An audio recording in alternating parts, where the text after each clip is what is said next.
Okay, Mas, once again, and for today's video, guys, we will be explaining, guys, if it's worth it to invest in any other cards, TCG cards in the market right now.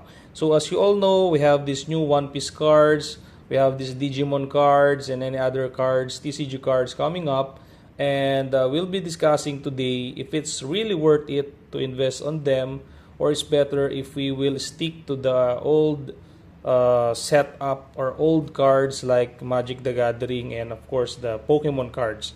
So if you will ask me, guys, my personal opinion on this is it's okay to invest on any other cards like for example the One Piece. It's okay, guys, because you can also enjoy their very beautiful artwork, but in my opinion, do not be so deep on this collecting on like these new cards. For example, this One Piece card, guys.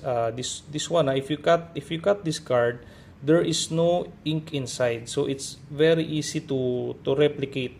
So and it's very hard to identify the card if it's original or not, because now the technology right now is very high tech, so it's very easy to replicate this one. So except rather than that, the new card, guys, has a very limited community. So they have already their community, guys. One Piece community is also big, but if you will consider selling them in the market, it's very hard to sell those cards because the community is not that strong. Unlike for the MTG and for the Pokemon cards, they have very strong community, and they have very wealthy people supporting them. For example, the TCG market, Post Malone, right? So Post Malone can buy $2 million cards. So meaning also any other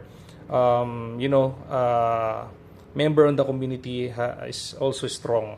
So there's a lot of strong community for the MTGs, and of course for Pokemons. So for Pokemons, the good thing in the Pokemon, guys, is it's not only the community is very strong. So there's a lot of also some influencer who is also doing some videos regarding Pokemons. That's why majority of the people who loves their cute Pokemons and cute artworks, guys, were really into it. That's why the sell value of Pokemons is very easy to ramp up because there's a lot of people buying those cards. For example, this one, guys, the Chio EX. This one is one of my most expensive card, and I'm selling this for 120 ringgit. But right now in the market, I saw that this one is going up. Actually, this one is already in 160 ringgit market place. But I'm not rising up my price in my Shopee shop. But what I'm saying is the price is easily going up because of its scarcity, and a lot of people are scalping on it, and a lot of people is keeping the rare cards. That's why the value is easily going up. So that's the good thing in the Pokemon. And also Pokemon, guys, is nearly to its 30th anniversary. So Pokemon, as I believe, Pokemon is established around 1996, but they started their TCG card collecting during 1999. So if you are watching right now, so it's 2025, guys. So we already have 26 years in industry for this Pokemon trading card game. So that's why they have already built their community, and they have very strong background on it, very strong market. That's why it's very good to invest in these cards right now. So especially, guys, when it going to our 30th anniversary. So I believe when it reach 30th anniversary, guys, so these Pokemon cards will ramp up very high. So for the TCG, for the MTG, guys, Magic the Gathering cards, I'm not so sure about how long they are already starting, but as I know that the first card was created on 1993. So that is the first editions of this card. So this one is much older than the previous than the Pokemon and One Piece. So meaning to say the community here is more stronger, and more how I say big.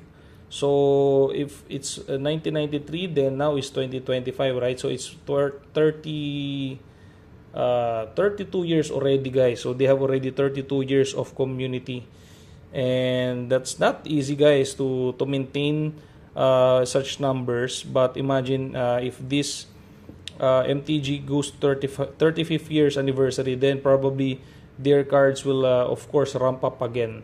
So yeah, so now I'm focusing on the MTG cards and also in the Pokemon cards, because the industry is the community is bigger and easier to flip the cards. So it's easier to flip the cards on coming from MTG and coming from Pokemon. So that's my opinion, guys. And what about you? What's your opinion? But for me, guys, One Piece cards is also nice to collect, and this has a lot of potential because currently the price is still low, and you can still buy some of the rares. Like for example, guys, I just bought some of the rares and secret rares for only about 10 ringgit. So imagine that is only 10 ringgit, but I'm able to get some secret rares cards from One Piece. So it's really cheap. Like this one, guys, like the one I'm showing you right now. So this one is rare cards, rare cards and holo cards. I bought all of this, including the 100 pieces common and uncommon, for only 10 ringgit. So that one is pretty cheap, guys. So if you're looking for the cheap deals as well, I'm selling those in my Shopee shop. So you can visit my Shopee shop, guys, Daily Dose of Magic. And that will be all for today. I hope you take my advice nicely, and of course I hope you learned something from our video today. So thank you very much. God bless, guys, and I hope to see your comments down below. What are you thinking, guys? What is your inputs about this? Is it okay to invest in other cards, in other card games like One Piece, or any new games, Digimon, and any other TCG cards? So give that comment down below and we'll be checking on that. Thank you so much. Much love, peace, and God bless.